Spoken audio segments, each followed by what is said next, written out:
Boa tarde a todos. Muito obrigado. Boa tarde. Boa tarde, Leonete. Boa tarde, Letícia, Rosemary, Graziane, Flávia, Wilson, mais 17 pessoas. É um prazer grande estar com vocês, viu? A Marilis, olha que nome lindo. Gente, é um prazer enorme estar aí. Eu estava no Rio Grande do Sul, voltei essa semana e voltei maravilhado com o acolhimento, com a organização das escolas, com o comprometimento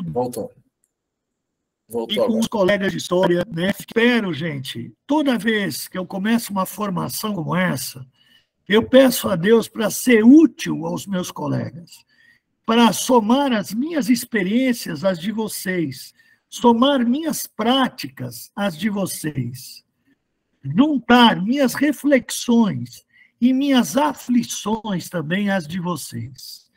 Então, por isso que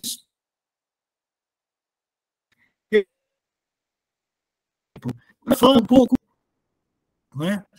E para criar condições para que o aluno seja protagonista e não que isso não seja só um jargão, o aluno como protagonista na construção do conhecimento, mas que isso seja um fato nas nossas aulas, que a gente estimule o aluno a falar, a oralidade, a escrever, a pensar com autonomia, né? A evitar o anacronismo, que é o pecado mortal em história, né?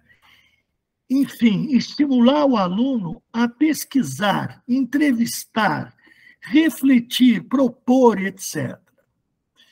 Bem, gente, então, eu vou dizer um pouco da minha prática para vocês. Foram 25 anos em sala de aula, na rede pública e particular, e foi com os meus alunos que eu aprendi a compreender, a decifrar um olhar de dúvida.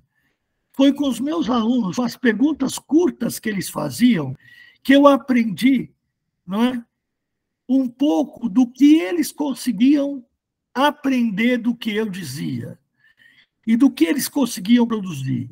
Depois, escrevendo livros escolares, eu aprendi com os professores, me dando feedback. Melhor assim, aqui poderia ser melhor, aqui foi legal, enfim, com as diversas experiências e culturas escolares do Brasil. Então, gente, a minha contribuição hoje é no trabalho com imagens na sala de aula. O meu doutorado foi na área de imagens. Eu estudei imagens escolares. Eu quis entender por quais imagens os nossos alunos de terceiros e quartos anos aprendiam história. Então, eu juntei 3 coleções de 3 editoras diferentes e fiquei 4 anos estudando essas coleções. Coleções aprovadas e recomendadas pelo MEC e distribuídas aos milhões no território nacional. Então, eu embolei com essas coleções e fiquei tentando compreender por quais imagens nossos alunos aprendiam história e por quais imagens, depois, da África, dos africanos e seus descendentes, eles aprendiam sobre a África e sobre a história dos africanos e seus descendentes. Durante esse diálogo, eu travei um diálogo com acadêmicos. Então, no exterior, Roger Chartier, História das Representações, Conceito de Representação, né? No Brasil, a professora Circe Bittencourt, que trouxe essa linha de pesquisa sobre a história do livro didático, história das imagens escolares, né? E dentro dessa linha de pesquisa, eu pesquisei por quais imagens a história chegava às carteiras dos alunos. Durante a minha pesquisa, eu pensei, Sendo eu uma pessoa, um professor da sala de aula, alguém da sala do chão da escola, era missão minha elaborar uma proposta para uso de imagens na sala de aula. Então, é isso que eu quero mostrar para vocês.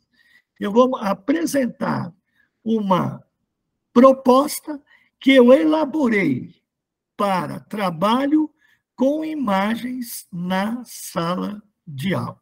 Sei aqui. Gente, Rodrigo, obrigado. Pronto, gente. Então, eu vou trabalhar com fontes visuais na sala de aula, ok? Vivemos numa civilização da imagem, num mundo em que uma grande quantidade de mensagens é veiculada por imagem, acompanhada ou não de texto. Se é assim, a escola não poderia ficar de costas para o universo da imagem. Como não ficou? A escola trouxe a imagem e aproveitando do seu potencial pedagógico para construir conhecimento. Então, gente, vamos imaginar o seguinte: quando a gente pensa no uso de imagens, a gente pensa no início, pode ser usada no início de uma aula, durante uma aula e ao final de uma aula. E eu estou pensando no uso dessa imagem ao final de uma aula, tá certo? Muito bem. Então, eu trabalhei o tema imperialismo.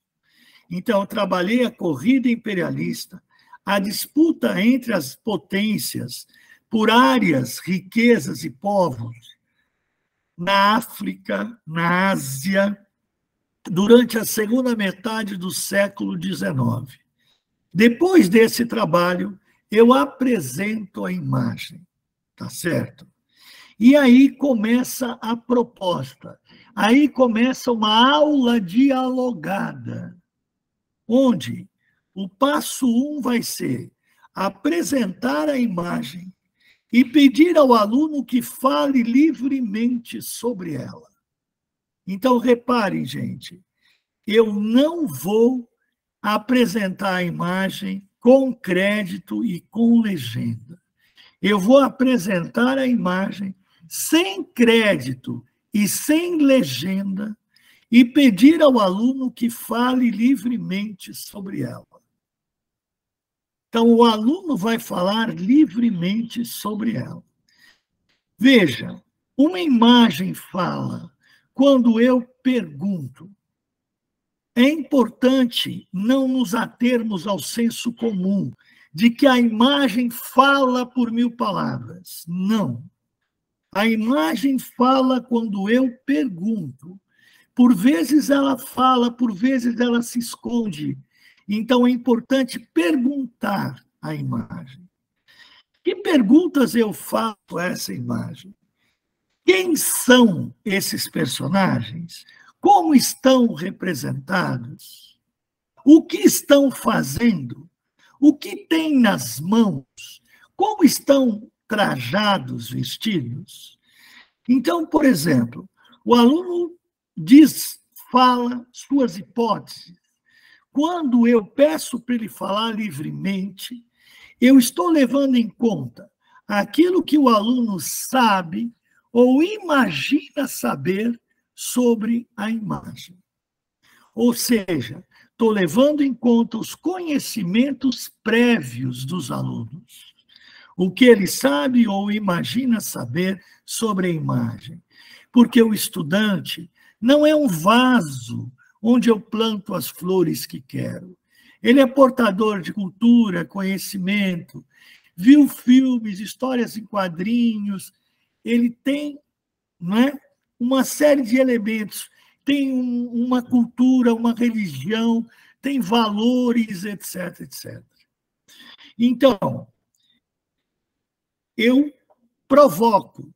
Quem é essa que está aqui à esquerda, né, e tem uma coroa na cabeça?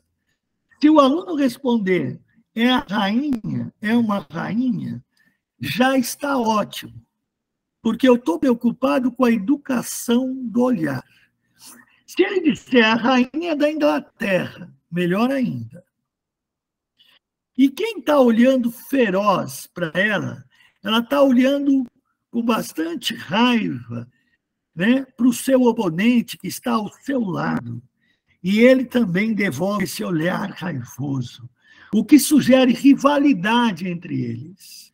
O aluno estudou Revolução Industrial, sabe que a Inglaterra liderou a Revolução Industrial, largou na frente, sabe que no segunda metade do século XIX a Inglaterra fazia seus produtos chegarem aos lugares mais distantes da Europa, e sabe também, né, que a Inglaterra tem um rival poderoso, a Alemanha, que se unificou tardiamente e entrou na disputa imperialista, visando redividir, né, o globo, redividir o império colonial inglês, abocanhar uma parte.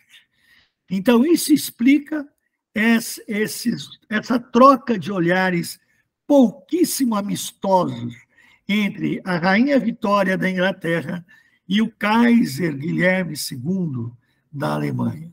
Ao lado do Kaiser, vemos o imperador da Rússia, Nicolau II. Ao lado do imperador da Rússia, uma mulher de traços suaves e que tem as cores da bandeira francesa. Os alunos vão conhecer, ainda que seja pela seleção francesa de futebol, né? E ao lado dela, o imperador do Japão, que tem, ao invés de uma faca, um facão junto da sua mão esquerda. O que eles estão fazendo? O que há em comum entre a rainha da Inglaterra, o imperador alemão, o russo, a França, representada como mulher, como república, e o imperador do Japão? Quase todos eles têm uma faca nas mãos. Quem não tem a faca nas mãos é o imperador do Japão, mas ela está próxima, pronta para ser usada. E a única que, de fato, não porta uma faca nas mãos é a França. É esta mulher representada como república, a França. Muito bem, gente. O que está acontecendo? Eles estão dividindo a pizza. Na pizza está escrito China. Então, eles estão dividindo a China. É a partilha da China entre as potências da época. E quem é esse que está em pé e aflito, assustado, com as mãos para o alto? É o imperador da China. Então, no primeiro momento, essa imagem nos ajuda a construir com os alunos o conceito de imperialismo, a divisão, não é, entre as potências europeias, mais o Japão, né, de áreas na Ásia, na África, etc. Num primeiro momento, esta imagem nos ajuda a construir, consolidar o conceito de imperialismo. Então, vamos avançar. Passo 2. Buscar com os alunos informações internas e externas à imagem. Internas nós já temos. Já sabemos quem são, como estão representados. Agora eu preciso saber quem fez.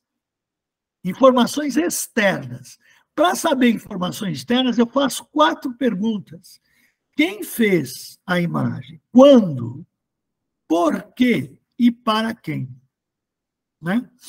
Será que dá para a gente desconfiar? Quem será que fez essa imagem? Vamos imaginar, destes que estão aqui disputando a pizza, quem poderia ter feito? Né?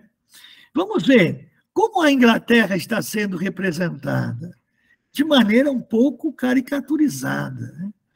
O imperador da Alemanha também raivoso, o imperador da Rússia menos, mas tem uma faca nas mãos, na mão direita. Quem é a única personagem desses 5, né, que tem grande apetite pela China, que não está sendo representado com uma faca nas mãos?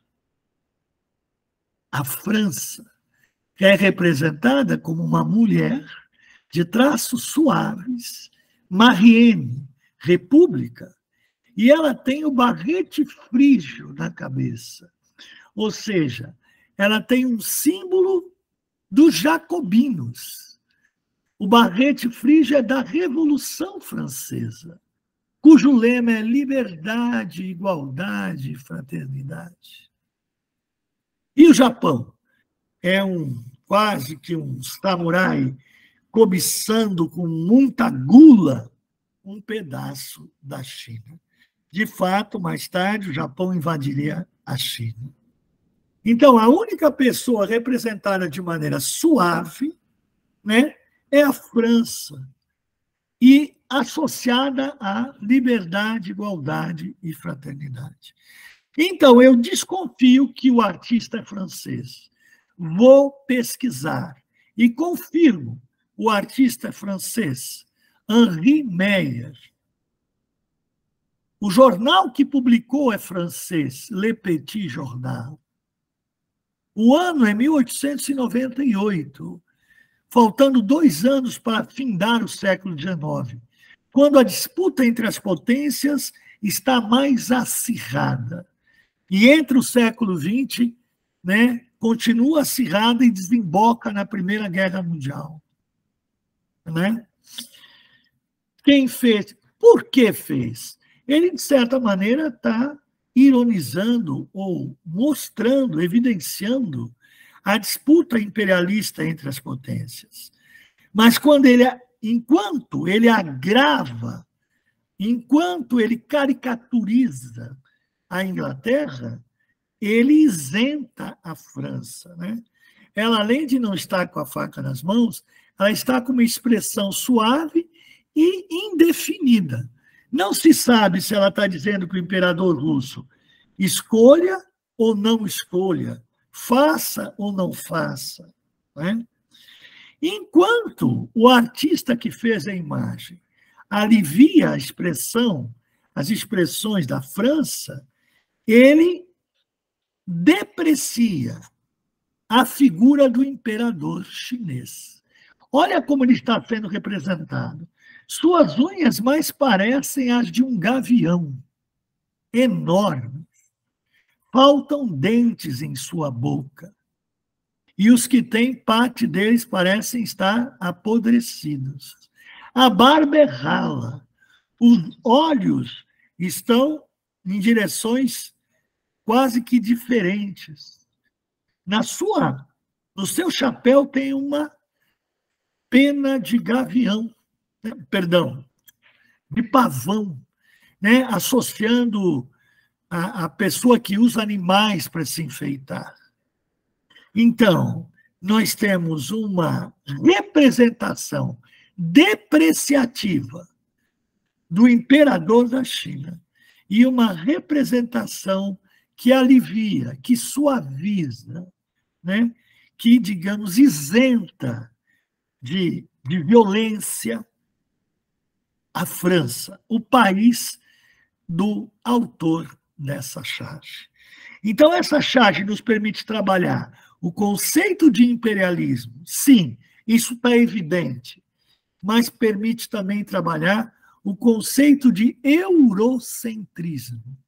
Ou seja, o europeu, o francês, tece, desenha uma representação eurocêntrica do chinês, que aparece aflito, como quem gritasse: basta, chega, né? Mas não faz nada de efetivo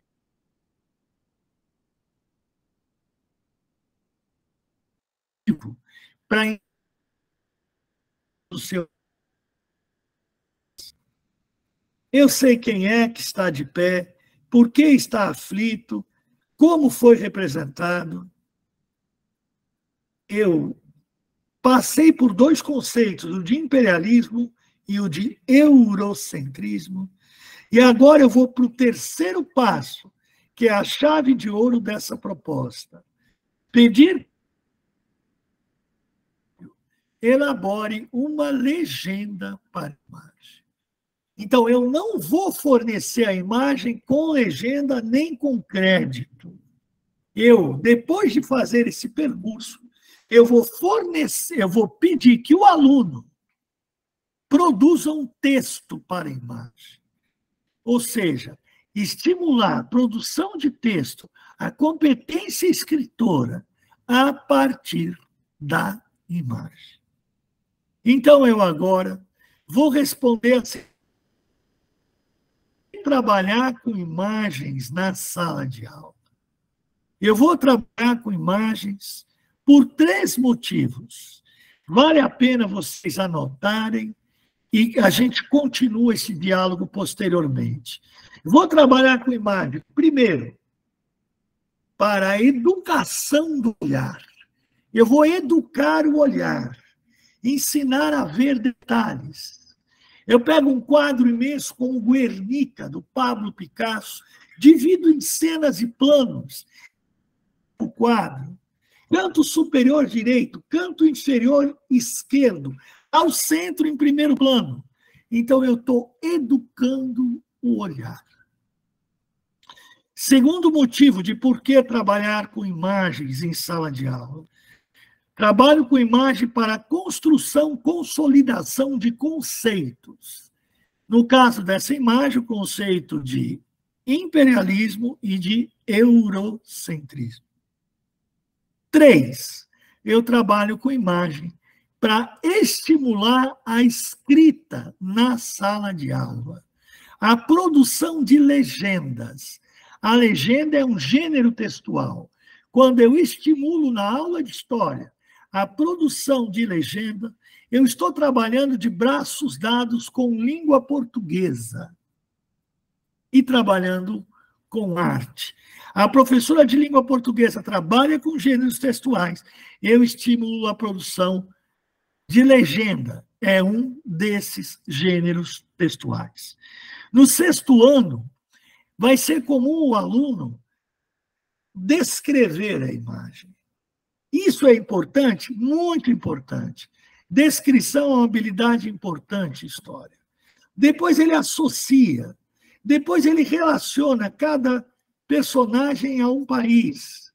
E, por fim, ele contextualiza, que é o sonho de todo professor de história. Que o aluno consiga contextualizar as imagens postas em sua frente.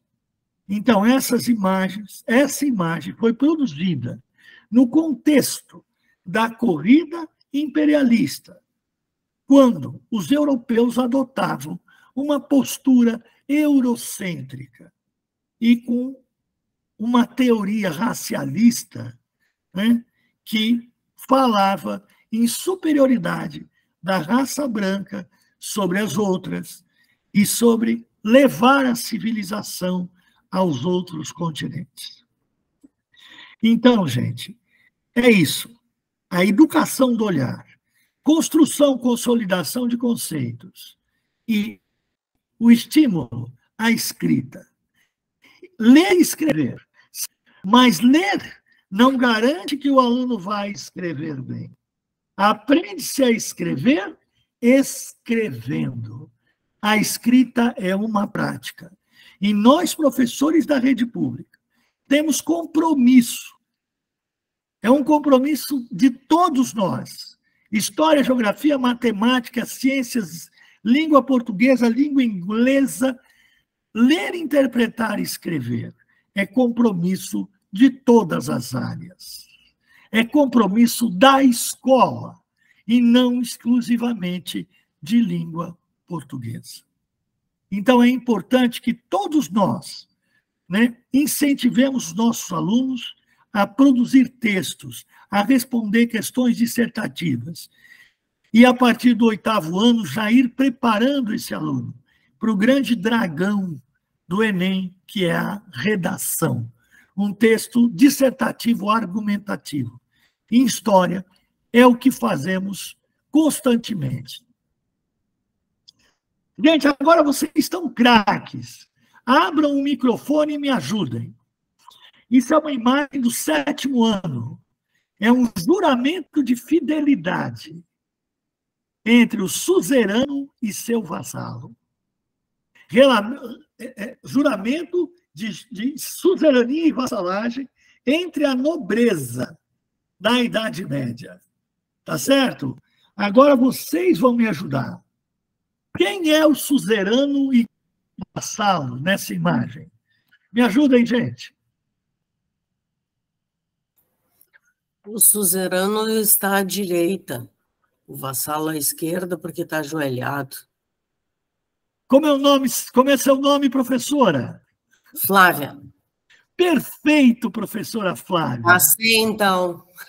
Ainda bem. Perfeito, professora. Olha, a professora foi mais longe. Ela disse e disse por quê. Então, nós vamos... É por aí que nós vamos. Ela disse, o que está de vermelho, à direita, é o suzerano, à esquerda, o vassalo. Perfeito. Agora, eu quero 4 motivos de por que vocês consideram corretamente que o vassalo está à direita e o suzerano à direita e o vassalo à esquerda. A professora Flávia já disse faltam 3. Ela disse, o suzerano está sentado, note que ele está ereto, tá certo? E o vassalo está curvado. Um dos seus joelhos está no chão. Perfeito. Esse é um motivo. Me ajudem, faltam mais 3. O suzerano está com roupas, com vestes vermelhas, né? Quem disse? Quem está falando? Leonete. Perfeito, Leonete. Ele está de vermelho, e o vermelho é a cor da distinção na Idade Média. Enquanto esse branco esmaecido é a cor da iniciação. Ele está se iniciando, enquanto o outro já é, digamos, um distinto barão, né? Ou duque. Ou seja, na hierarquia, ele é um superior na hierarquia. O vermelho é uma cor de distinção. Então, agora já tenho 2 motivos. Faltam 2 apenas.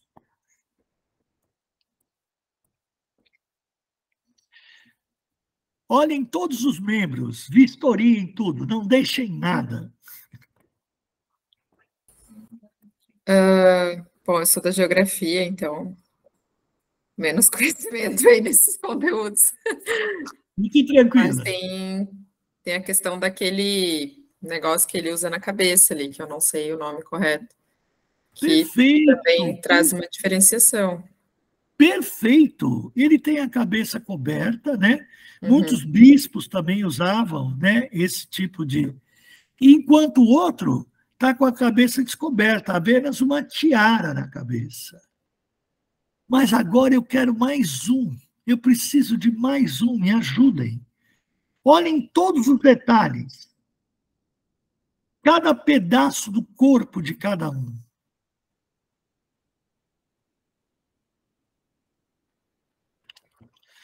Tem alguém de matemática aí para falar da grandeza? Notem que o suzerano, embora sentado, ele está representado maior, não é? Do que o vassalo. Mas vamos lá, está faltando um. As vestes do suzerano são mais elaboradas, a cor é o vermelho, o vassalo está semi-ajoelhado. Vou chutar aí, professor. Seriam as joias? Não sei se são joias ali. Veja, esses adereços também mostram, né, que o outro está sem, esse está com. Então, mostra também, digamos... Mas perto dessas joias, o que tem aí? A forma das mãos. As mãos! Quem me ajudou aí?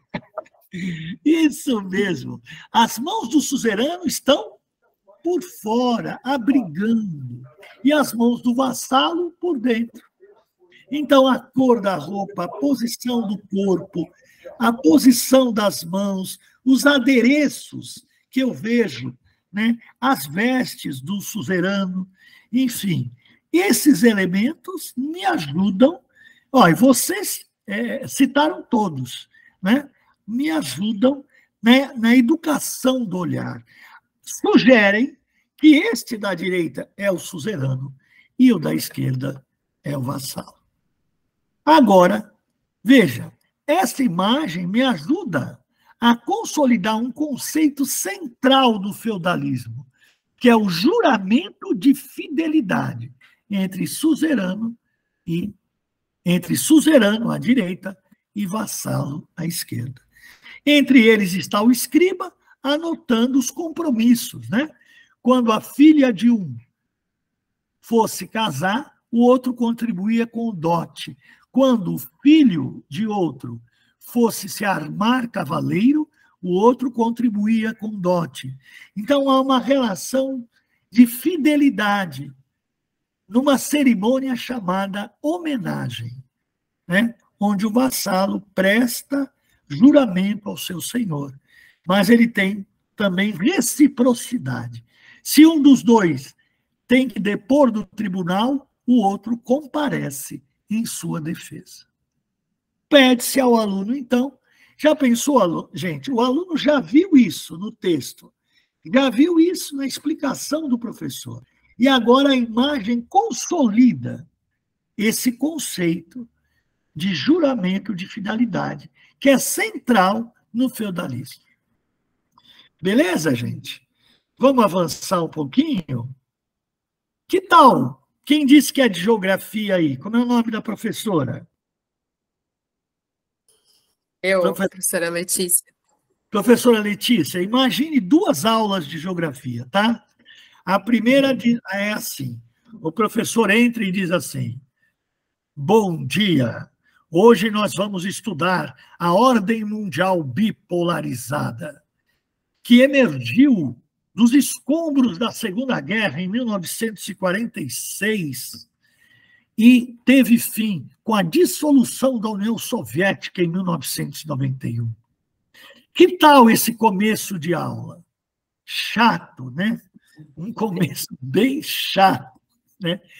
Por que não estimular o olhar do aluno por meio dessa charge, feita por um artista brasileiro, Benedito Bastos Barbosa, o Belmonte.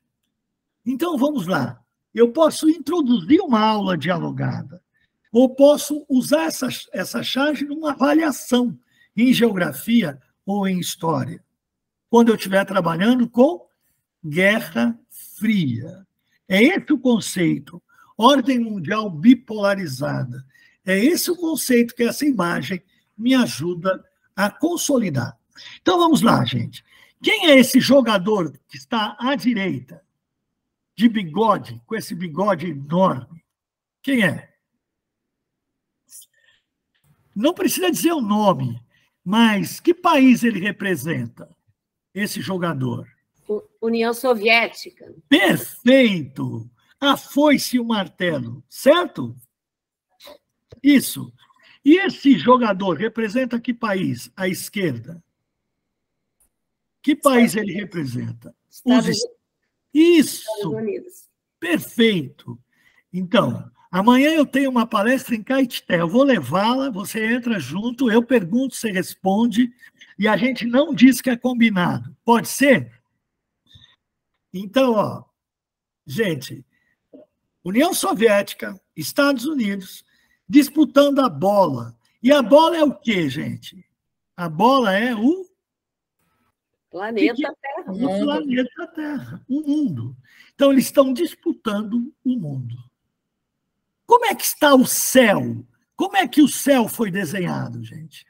Céu de nuvens? Nublado.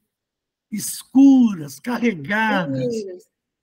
Não é? Isso representa o quê? A tensão permanente. A vida durante a Guerra Fria. Uma tensão permanente entre a superpotência. A direita Stalin, da União Soviética. À esquerda, né? Truman, dos Estados Unidos, disputando a bola mundo. Gente, como é que estão os punhos dos jogadores? Os punhos dos jogadores. Fechados, prontos para briga. Prontos para briga, fechados, cerrados. Jogador de futebol disputa a bola assim? Não, né? Mas eles estão disputando assim. O que o artista está sugerindo? Que havia a iminência de uma guerra a qualquer momento, que havia violência da parte dos contendores, violência através da propaganda, do cinema, das ameaças constantes, das bravatas de um e de outro lado, na disputa por hegemonia mundial. Então, gente, futebolizou uma imagem que trouxe para o futebol um conceito complexo, que é o conceito de Guerra Fria. Perfeito, gente? Perfeito? Então, olha, com um simples lápis, né? Quer dizer, ele sem efeito de Photoshop, sem cores, Benedito Bastos Barbosa, um brasileirinho que nunca estudou desenho, nascido no bairro da Liberdade, em São Paulo, contou todos os anos 30, toda a Segunda Guerra Mundial e todo o período da Guerra Fria por imagens. Então, a gente pode usar numa avaliação, a gente pode usar para introduzir a aula ou para ampliar, né, exemplificar, tá certo? Didatizar o conteúdo. Então, é uma imagem bem bacana, com grande potencial pedagógico. E olha quando ela foi feita, 20 de agosto de 1946. Gente, agora para finalizar esse bloco, você tem aqui duas cenas. À esquerda, a gente vê uma família, né? E aí eu pergunto a vocês, essa família é rica ou pobre? Me ajudem. Pobre. Pobre. Parabéns, pobre. Agora, por que eu posso dizer que ela é pobre? Eu quero 4 motivos. Educação do olhar. Vamos. Como eu sei que ela é pobre? Vamos lá. Um motivo. Alguém falou as vestes, eu ouvi bem baixinho. Pela mobília É o também, César né? Rodrigo. O banco é uma caixinha, é uma caixa de madeira improvisada, né? Pratos vazios. Sentado em caixotes, colocaram ali, acho que os pés descalços também. Perfeito, perfeito. Gente, eu estava preocupado, porque só as mulheres estavam respondendo. Agora vocês foram bem, muito bem. Mas tem uns... É que o senhor está compartilhando, né? Daí não dá para ver, mas tem uns professores que estão escrevendo também aqui nos comentários. Eu estou lendo. Tá bom. Tá bom. Não, é pura brincadeira. Gente, o caixote, o tamborete, quem falou mobília, o mobiliário, perfeito. A mesa é de madeira, é dessas que as companhias de cerveja presenteiam. Tem quantos pratos tem a mesa? São 3. Mas e talheres? Quantos tem? Tem um na mão do menino e um na mão da menina, meio tímido assim, né? Então, tem mais pratos que talheres, mais pessoas que talheres. Que mais, gente?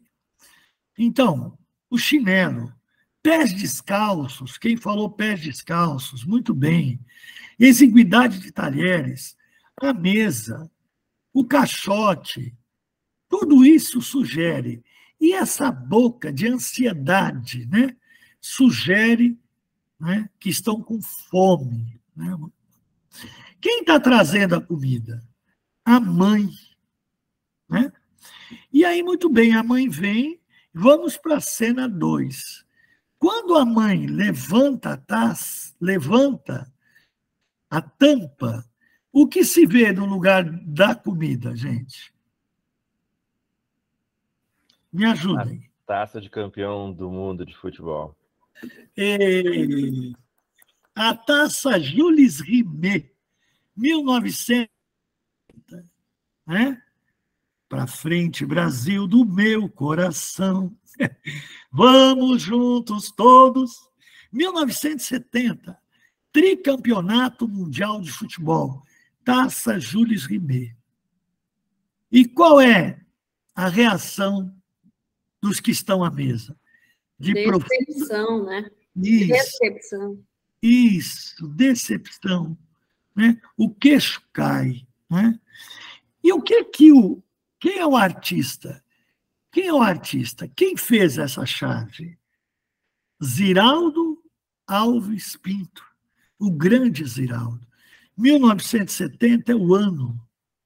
E quem governava o Brasil em 1970, gente? Governos militares, não é isso? Ditadura.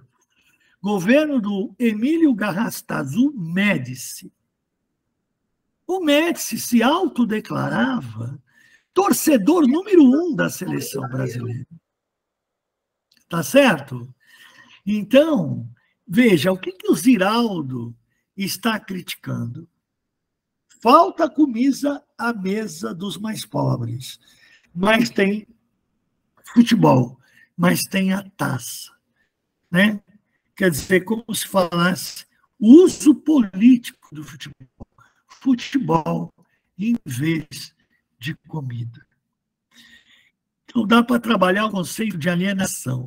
E o presidente, à época, 1970, o Médici, se autodeclarava torcedor número 1 da seleção. E tirava muitas fotos com o Pelé, com o Carlos Alberto, capitão daquela seleção, que trouxe o tricampeonato, né, a taça do tri para o Brasil. Gente, toda vez que vocês trabalharem com imagem, vocês vão ver que alguém vai ver algo que vocês não viram. É incrível. Eu estava dando um curso aí no Rio Grande do Sul, né, na cidade de Passo Fundo, e uma professora disse, tem mais um detalhe aí que merece o prato da mãe. Na mesa, a mãe fazendo a comida, mas só tem 3 pratos. O das 2 crianças e o do que seria o pai. Interessante achei bem interessante essa observação dela. Gente, legal? Então, voltando, usamos imagem para educar o olhar, construir o conceito. Aqui, acho que nos ajuda a formar um pouco o conceito de alienação. Né? O povo está voltado para o futebol enquanto falta comida à mesa dos mais pobres. E o estímulo à produção escrita. É o aluno como escritor. É o aluno produzindo texto para a imagem.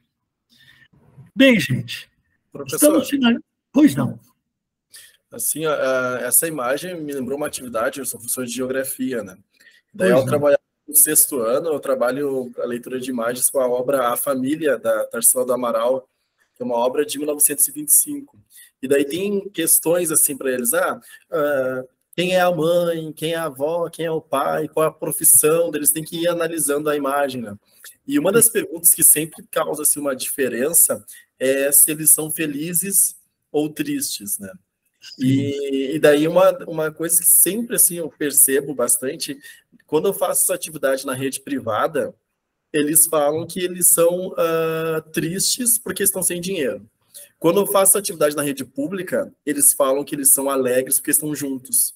Então, essa é algo assim que eu sempre me chama muita atenção quando eu faço essa atividade, que é a mesma com 6º anos em redes diferentes, na pública e na privada. E falar também, ali, principalmente na outra imagem, uma coisa que me chama muita atenção, assim, eu acho que uma contribuição muito grande que o senhor traz para nós, é essa aula de história onde eu não preciso falar antes o conteúdo. Porque isso é algo bem difícil de quebrar, assim. Eu não preciso dar a aula para dar uma atividade, né? A própria atividade pode fazê-los construírem isso. E esse conteúdo ali da imagem anterior, aquela Guerra Fria, é um conteúdo que eles já vêm com pré-requisitos, que eles já pesquisam, que eles já ouviram falar. Então, assim, às vezes a gente está ali chovendo no molhado e a gente pode aprofundar ou ir para as curiosidades deles, né? Se a gente conseguir fazer uma atividade onde a gente ouça o que eles já sabem, né? Então, essa é uma atividade, quando eu trabalho divisão do mundo e pego a parte da Guerra Fria, lá no 8º ano, sempre faço uma atividade onde eu ainda não dei aula e para notar o que eles já sabem ou não sabem, né? Hoje, por exemplo, no 8º ano eu trabalhei com Estados Unidos, a formação territorial e as relações deles, e daí eu dei 10 fatos dos Estados Unidos e dei 10 imagens. Eles tinham de relacionar o fato à imagem, né? Então eles foram discutindo, mas eu acho que essa imagem representa isso, a independência. Então, assim, antes de eu trabalhar o conteúdo, eu fiz isso, né? E eles, no início, eles se assustaram, falaram, mas a gente não estudou isso, né? E depois eles estavam lá criando 1001 hipóteses, né? Professor, como é seu nome? Rodrigo, sou o formador aqui que fez o convite. Professor, eu fiquei encantado com esse seu depoimento. E não vou me esquecer jamais dele, porque eu fiquei viajando nessa coisa de a felicidade é estar junto, né? Ou a felicidade está no material, né? Então, é muito rica essa sua fala, muito rica mesmo, muito interessante. E também essa possibilidade da aula invertida, né? Essa possibilidade de introduzir por meio de uma imagem, uma aula dialogada, ou por meio de um vídeo. Muito obrigado pela sua contribuição, Rodrigo. Gente.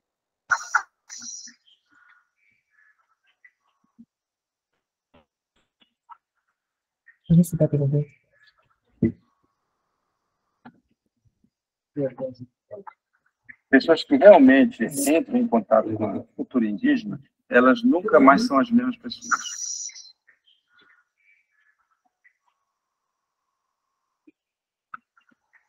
Porque elas entram em contato com o seu ser ancestral. Elas percebem que, na verdade, a vida é muito simples, né? E que a gente complica demais.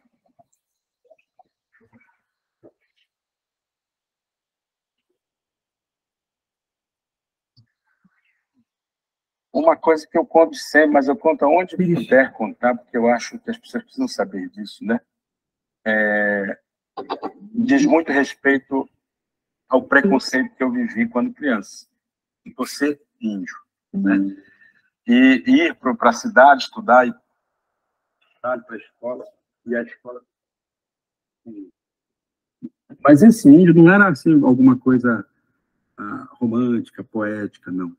É o índio preguiçoso, é o índio selvagem, é o índio que está lá no meio do mato, não sabe o que fazer com a sua terra, porque é preguiçoso, porque não tem tecnologia, atrasado, né? Esse sentimento, ele veio para cima de mim assim como um turbilhão, né? E eu fiquei apavorado.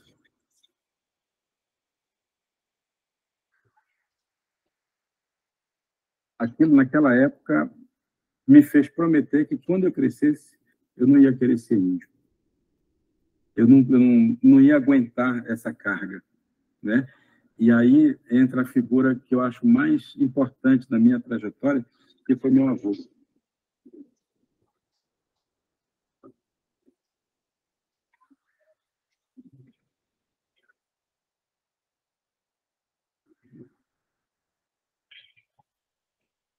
Meu avô, que era um velhinho, um homem velho, quando eu tinha essa idade, ele foi me conduzindo para um outro caminho, sabe?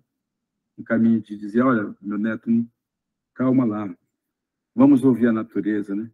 Vamos aprender as coisas aqui, porque o que você está aprendendo lá está te levando para um outro canto, para um outro lugar. E é um lugar que, se você for, você não vai voltar nunca mais. Né?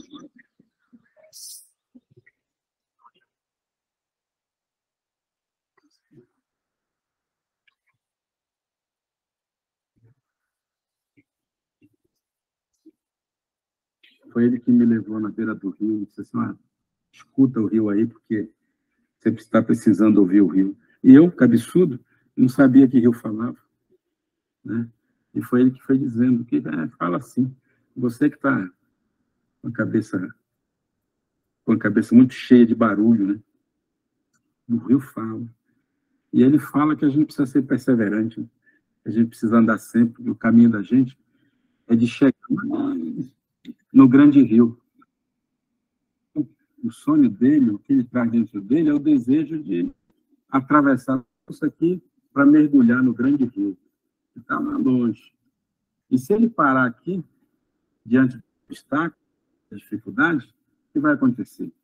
Ele vai virar rio podre, ele vai ficar fedido, ele vai morrer ali, ninguém mais vai querer ficar perto dele, ninguém vai querer mergulhar mais na água dele, porque ele está triste. Mas se ele seguir o chamado que ele tem, de ir para frente sempre, ele vai procurar alternativas e vai até cumprir o papel dele. E graças a isso, ele dizia, né, a gente pode ter água boa para beber, né? Então ele cumpre o papel dele, a missão dele, que é de nos saciar e ao mesmo tempo mergulhar no grande rio.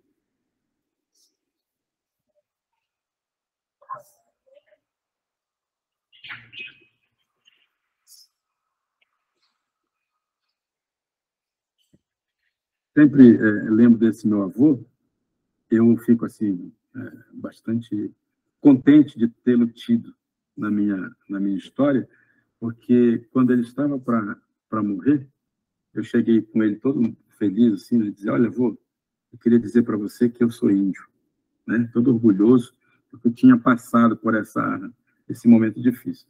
E ele abriu um sorrisão bonito, já tinha mais de 80 anos, não sei, a gente nem sabe a idade dele, mas ele abriu um sorriso bonito e disse assim, meu neto, então está na hora de eu ir embora, né? Ele estava anunciando que ele ia realmente partir, né?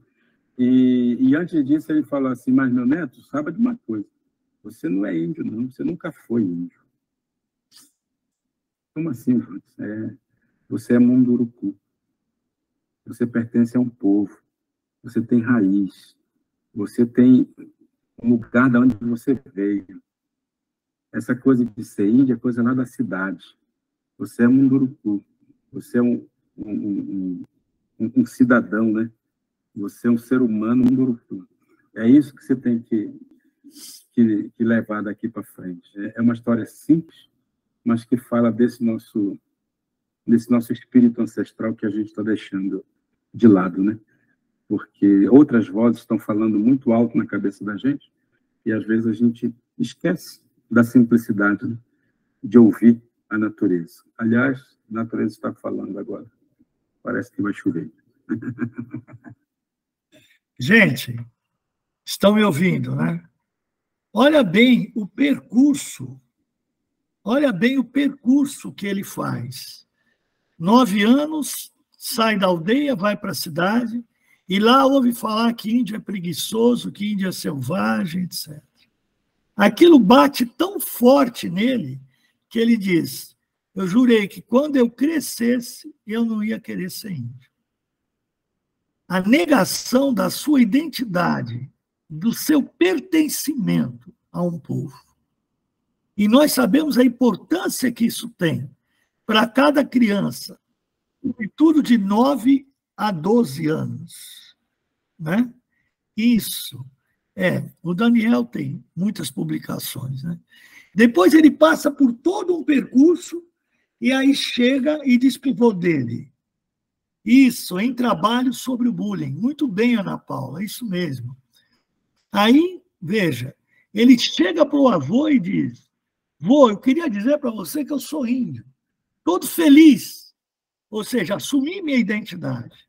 E é nesse momento que o avô ensina.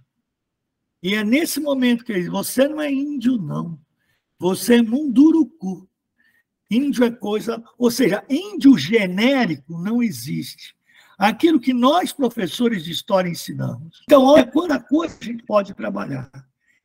Identidade, pertencimento, bullying, né? a ideia de que existem povos indígenas com sua diversidade, com suas culturas, porque é o conhecimento dessa diversidade é que vai respeito. O desrespeito, o preconceito nasce do desconhecimento, da ignorância. Fiquei muito feliz de saber que a rede municipal de Canoas trabalha com Daniel Munduruku. Ele agora é um personagem também de Terra e Paixão, né? Ele agora é global. Mas é isso, gente. Os vídeos que nós trabalhamos são vídeos escolhidos a dedo. Eu que fiz esse roteiro para ele, digamos, produzir esse vídeo. Então, esse vídeo foi feito especialmente para nós. Tá certo? Então, muitos outros vídeos a gente produziu, né? E tem vídeos de vários gêneros, né? Tem vídeos que são para trabalhar a interdisciplinaridade, por exemplo, Semana de Arte Moderna.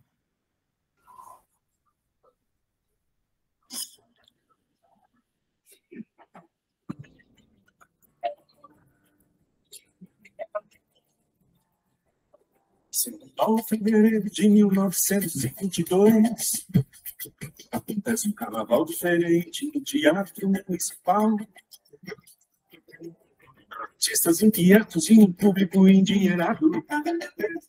Eles sabiam muito bem que ia encontrar ali. E vaiou, se escandalizou, achou aquilo um absurdo. A capital do café, a indústria crescente, foi o palco da arte revolucionária de Mário Ajota Bandeira, Tassilani da Vila Lobos e outros artistas do Vale.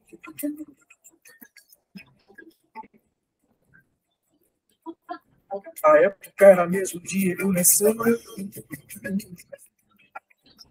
Nossa, república oligárquica, os colonéis no poder, começava a ser questionada. Comunistas, tenentistas lutavam por um Brasil diferente. Campo das artes, os modelos fluíam.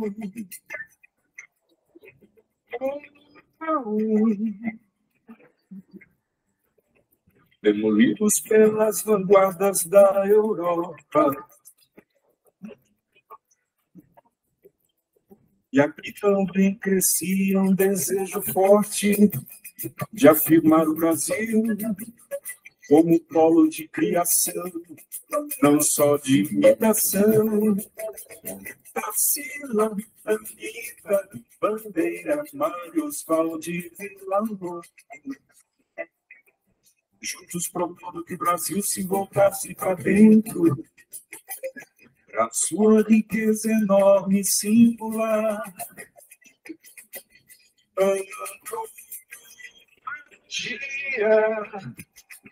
Pronto, gente, só quis dar uma ideia. Só uma ideia, né? E são muitos vídeos, mas a maioria deles curricular. Sabe o que eu fiquei muito preocupado, gente, na pandemia? E a gente produziu 109 vídeos curriculares linkados à habilidade.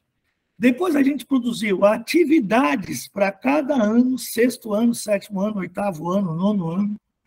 Depois a gente produziu uma série chamada Acadêmicos, onde a gente visitou diferentes acadêmicos em diferentes partes do país, inclusive no Rio Grande do Sul, né?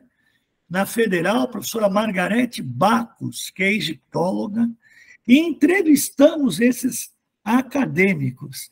Isso mesmo, Rosimério. Você conhece bem ele mesmo. Então, gente, a gente produziu um material para o professor, sabe? E aí eu até, professor, se for o mesmo vídeo, eu sugiro que não passe, porque na outra vez deu para ouvir super bem, só não deu para a gente ver, mas deu para entender a lógica ali, de ter uma pergunta inicial, passar o vídeo e a gente conseguir retomar. Isso deu para compreender. Isso. Não, esse vídeo que nós estamos mostrando é da série Acadêmicos. É o mesmo. Vídeos de acadêmicos. Então, você está estudando Café com Política, no livro. Está lá um box, Cláudia Viscardi, Café com Política. Em vez de café com leite, em vez de 2 estados, São Paulo e Minas, 6 estados tinham força na Primeira República. São Paulo, Minas, Rio Grande do Sul, Rio de Janeiro, Bahia e Pernambuco. Então, o Rio Grande do Sul já tinha força política na Primeira República. Essa é a tese dela. E essa tese que é aceita hoje a nível nacional. Então, ela sai do papel e vai para a tela e fala para os alunos. Num vídeo de... Você entende esse projeto? Sim. É a série Acadêmicos. Então, olha, a gente tem 110, mais de 100 vídeos. 6º ano, 7º, 8º, 9º. Atividades para todos os anos. E depois ainda tem imagens que eu selecionei para o professor projetar a imagem num arquivo, e no outro arquivo tem os textos para cada imagem. São mais de 20 imagens numeradas. Então, por exemplo, imagem 6 do 9º ano, Guernica. O professor projeta a imagem. Aí tem um texto para a imagem. Tudo que o professor precisa saber para trabalhar aquela imagem. Está bem didático? Está bem explicadinho isso? E sabe o que eu quero? Eu quero que o Wilson entregue nas suas mãos um pendrive que nós gravamos com tudo isso. Vídeos do 6º ano, vídeos do 7º ano, vídeos do 8º ano, vídeos do 9º ano. Atividades do 6º, do 7º, do 8º, do 9º. Imagens do 6º, 7º, 8º, 9º, textos para cada imagem, né? E aí vídeos da série Acadêmicos, que são acadêmicos falando sobre a sua tese. Conectado com o livro. Tudo isso conectado com o livro. Né? Além de 60 textos, tá certo? Eu vou tentar aqui, pelo menos, mostrar o conteúdo do pendrive, porque eu fico com um sentimento estranho quando eu não mostro. Então, vamos lá. Compartilhando. Agora, vamos...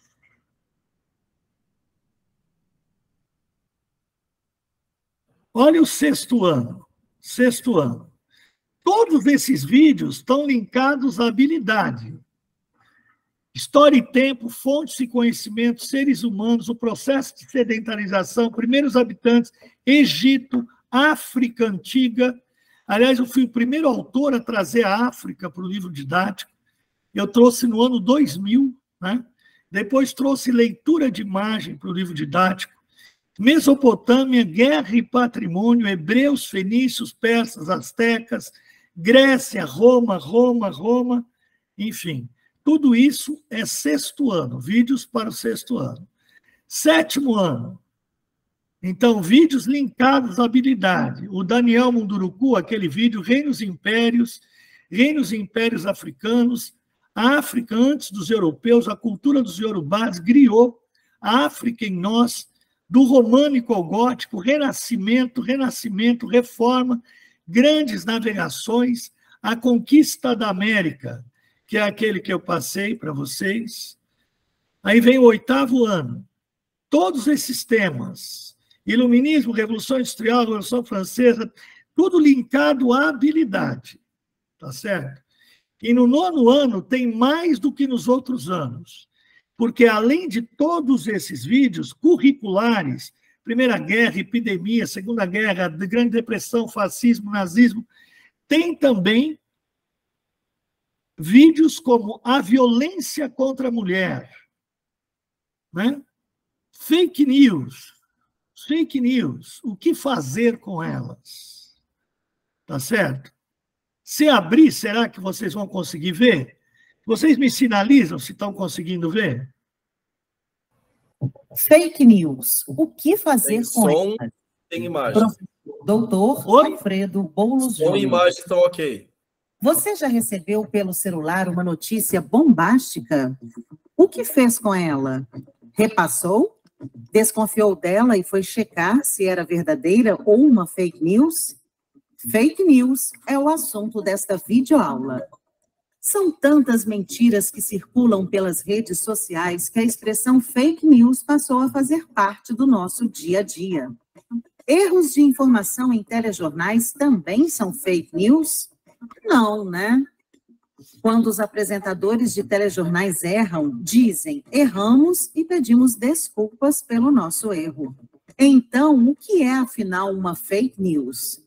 É uma informação falsa sobre algo ou alguém divulgada intencionalmente para um grande número de pessoas em revistas, jornais, televisão e, sobretudo, na internet. Por que se fabricam fake news? A indústria das fake news movimenta bilhões ao redor do mundo e é contratada para derrubar um adversário político durante uma campanha eleitoral, difamar um governante a fim de ferir sua reputação, diminuir seu prestígio ou popularidade, vencer uma concorrência no mundo empresarial, espalhar mentiras sobre a vida de famosos para ganhar visibilidade ou audiência, veicular discursos de ódio para atrair seguidores para uma religião, ideologia ou programa político. Fake news sempre existiram e foram usadas para fins interesseiros e antiéticos. Com a chegada da internet e das redes sociais, porém, ampliaram muito seu poder de espalhar mentiras e de convencer. Pela internet, em alguns segundos apenas, uma fake news viraliza, alcançando milhões de pessoas ao redor do mundo. Os fabricantes de fake news são tão poderosos assim? Nem tanto.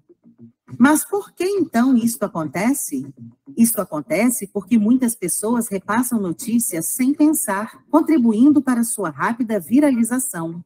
E os fabricantes de fake news sabem que podem contar com esses leitores ingênuos.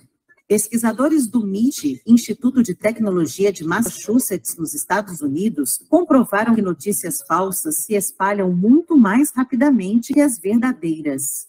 E quando a notícia falsa é do mundo político, a velocidade da propagação é 3 vezes maior. Notícias falsas sobre uma pessoa podem levar a agressões físicas, humilhações e até mesmo à morte. Há leis para punir os crimes de incitação ao ódio pela internet, mas elas não têm sido suficientes para impedi-los. Como nós, pessoas comuns, podemos combater as fake news? Seguem algumas dicas para você. Se o título ou o tom da notícia for sensacionalista, desconfie e não haja sem pensar. Verifique quem escreveu ou enviou a notícia, sua formação e o conhecimento que tem sobre o assunto noticiado. Procure a fonte da notícia, data e local em que os fatos teriam ocorrido. Procure ver se as imagens correspondem aos fatos retratados ou são montagens feitas com um programa de computador. Pesquise a mesma notícia em sites de universidades, museus, fundações, organismos internacionais, ONGs com prestígio nacional e internacional. Leia e ouça opiniões divergentes sobre o mesmo assunto. Jamais repasse uma notícia se não tiver certeza de sua veracidade. Eu não gosto de notícias falsas. E você, tem ajudado a combater as fake news? Legal, gente.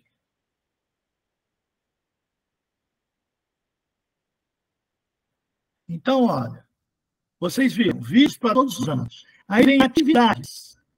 Olha, atividades. 6º, 7º, 8º, 9º ano. Vamos dar uma olhada na atividade do 9º ano, unidade 3.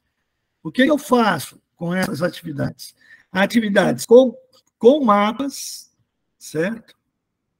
Com respostas comentadas.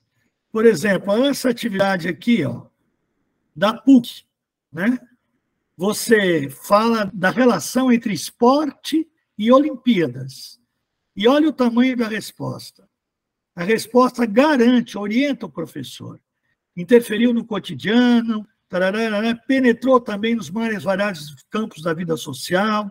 O esporte foi usado tanto pelos estadunidenses quanto pelos soviéticos, e assim por diante. Então, daí os boicotes ocorridos em 80 e 84. Na primeira, os Estados Unidos diziam que o boicote se devia à invasão. Na segunda, os países do bloco socialista alegaram que estavam revidando, e assim por diante. Todos os capítulos têm atividades também do Enem, tá certo? Já que os nossos alunos de vestibulares e também do Enem, tá? Como essa aqui, que retrata uma poesia do Agostinho Neto, futuro médico e futuro presidente, depois presidente de Angola. Então, gente, esse é mais um produto que está no pendrive a serviço do professor de Canoas, a serviço do professor. Aí vem imagens para uso em sala de aula. Eu selecionei imagens, um arquivo é só com imagens, né? Então, por exemplo, eu quero uma imagem muito legal, que é Guernica, do Picasso, uma imagem que simboliza a paz, a luta contra a guerra, a cultura da paz, tal como pretendido pela ONU, tá certo? Então, eu vou lá e vejo essa imagem aqui. Ó, essa imagem é rara, teoria do branqueamento, que vigiu nos anos 1910 no Brasil, né? A avó agradece a Deus do bebê, seu neto, ter saído puxado ao pai e não à mãe. Quer dizer, era uma teoria por meio da qual a redenção de Kant, o pintor legitimava a teoria do branqueamento, né? De que o Brasil ia se tornar um país branco. Errou redondamente, né? A maior parte da população afrodescendente. Aí tem o Getúlio, as várias carinhas do Getúlio. E aqui tem Guernica.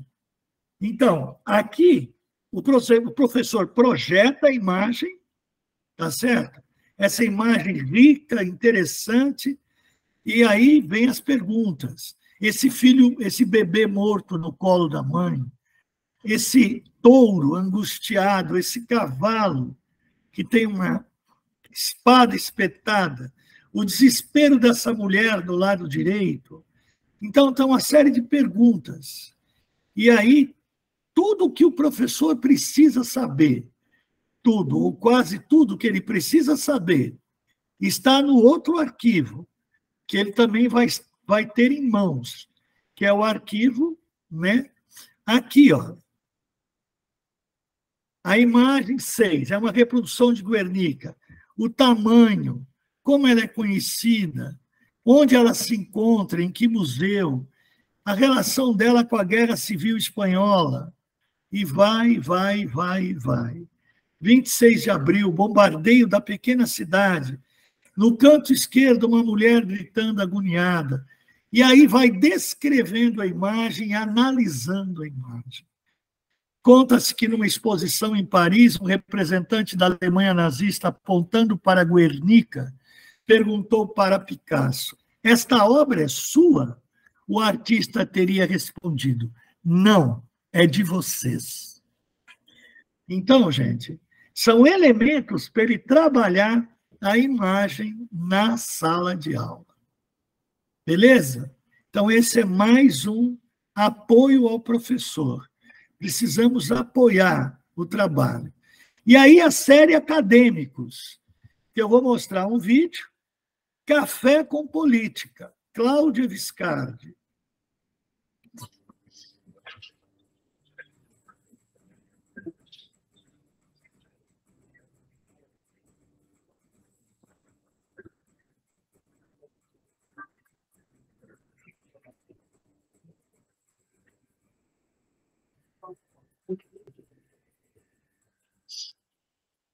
Todo mundo, em algum momento na vida, já ouviu falar de uma aliança entre dois estados hegemônicos, né, os mais importantes do Brasil, que eram Minas e São Paulo, e que se revezavam no poder ao longo de toda a Primeira República, que é o período que vai de 1889 até a Revolução de 1930, que são 41 anos da Primeira República Brasileira. Então, se pensava, durante muito tempo, muitas décadas, pelo menos até 1980, final da década de 1980, que esses estados controlavam a União, quer dizer, o governo brasileiro, e que essa aliança implicava no revezamento. Quer dizer, cada hora era um que governava. Eu me preocupava muito com isso me incomodava, e resolvi estudar isso no meu doutorado.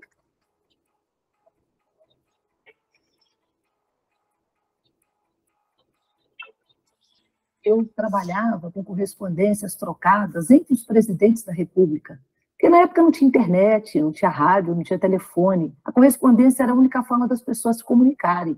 Então, elas escreviam muito. Para vocês terem uma ideia, só o Afonso Pena, que foi presidente da República no Brasil de 1906 a 1909, ele tinha arquivado quase 14 mil cartas. Então, ele arquivava as cartas que ele enviava, ele fazia a cópia, e arquivava também as cartas que ele recebia. Então, por meio das correspondências dele e de outras correspondências de vários presidentes da República, da Primeira República, comecei a perceber que na hora deles escolherem as candidaturas presidenciais, né, que era a cada 4 anos, e não podia ter reeleição naquele período. Então, a cada 4 anos, a elite política trocava correspondência de forma obsessiva, muitas cartas mesmo, para ali se definir a escolha do presidente da República. Porque o voto na Primeira República tinha muito pouco valor. Então, mais importante era escolher quem ia ser o candidato, que esse praticamente já estava eleito, do que disputar na urna, pelo voto, a eleição daquele candidato.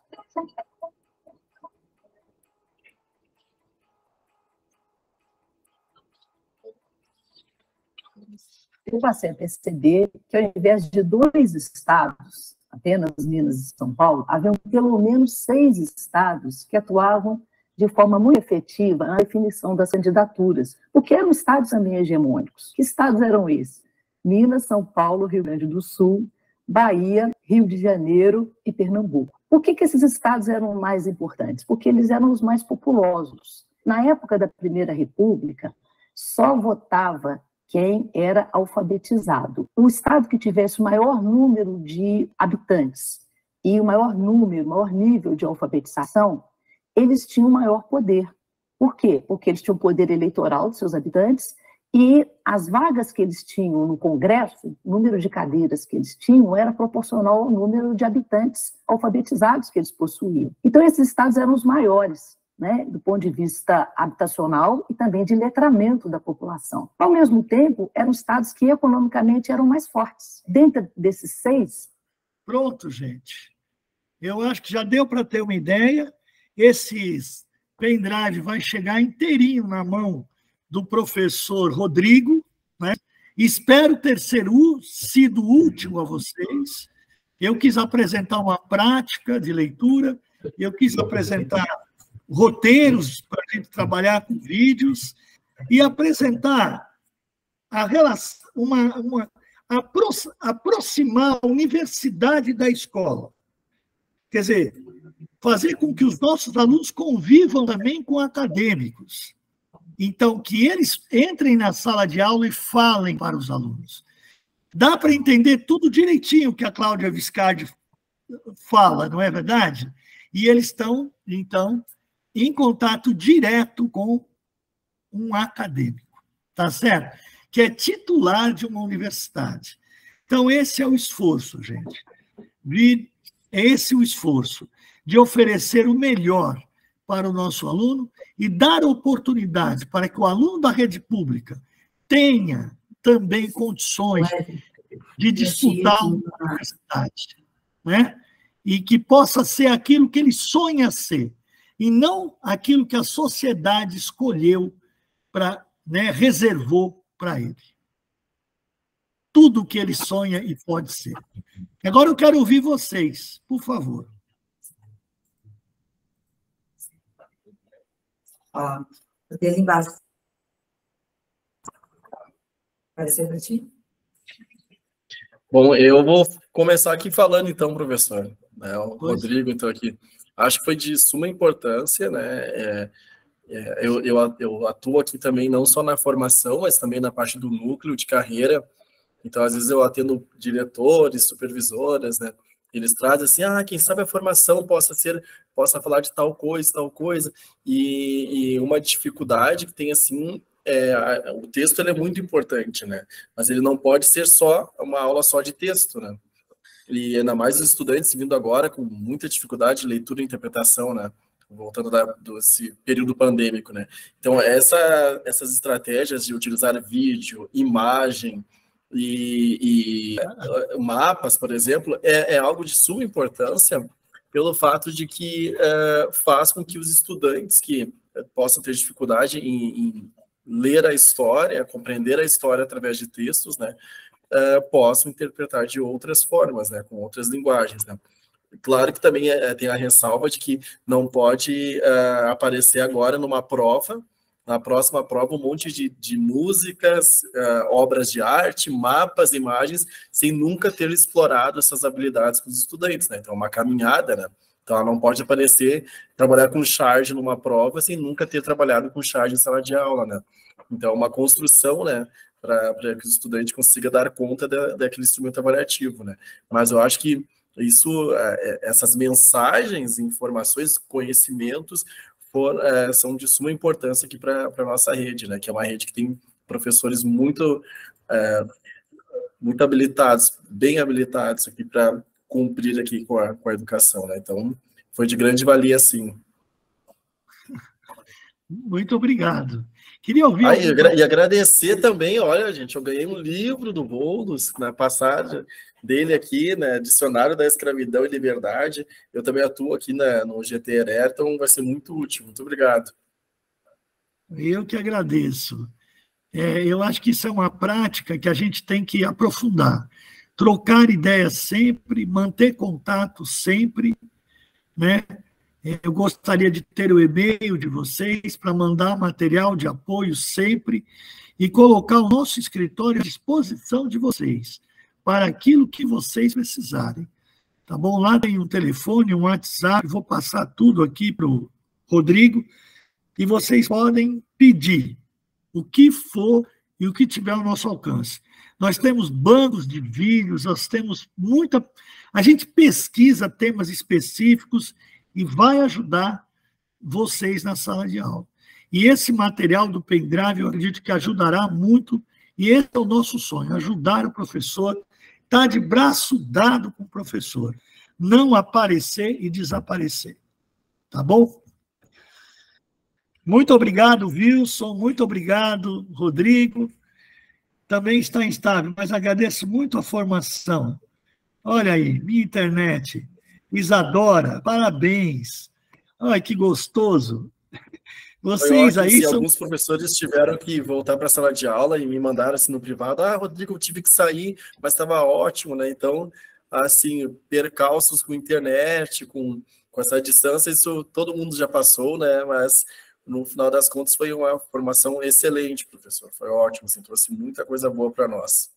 Só vou pedir, professor, que o senhor ali... clique em parar a apresentação, que daí eu tiro um print aqui para esse registro, né? Que não é todo dia que a gente tem bolos, né, na nossa formação. Obrigado, Boulos, aí pela disponibilidade. E obrigado aos professores aí também pela disponibilidade hoje. Nossa, vem tirar uma foto comigo. Eu queria apresentar Eu estou com a minha esposa aqui e eu queria que ela tirasse foto aí com a gente. Pode aparecer aí para nós, prazer. Então, pessoal, quem quiser abrir aí a câmera, né? Quem quiser abrir a câmera aí para sair. Né? Esperar o pessoal abrir aí, tem alguns abrindo. Isso. Flávia, Wilson. Então, vamos lá, pessoal. 1, 2, 3 e...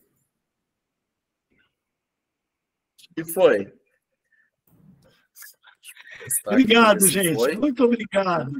Obrigado. Deus abençoe. Obrigadão. Obrigado, Rodrigo. Obrigado, Boulos. Obrigado. Obrigado, Boulos. Obrigado, Wilson. Obrigado, pessoal. Tchau, tchau. Bom recesso. Trabalho. Descansem, não peguem nenhuma caneta na mão. Nenhum notebook. Nem o notebook, nem o caderno de chamada. Esqueça. Tchau, tchau, pessoal. Obrigadão, Muito obrigada. Tchau. Valeu, obrigado. Parabéns pelo centro de formação, gente. Parabéns. Obrigado. Tchau, Leonete. Tchau, obrigado. Viu? Obrigado. Tchau, Amaral. Sucesso aí. Amaral.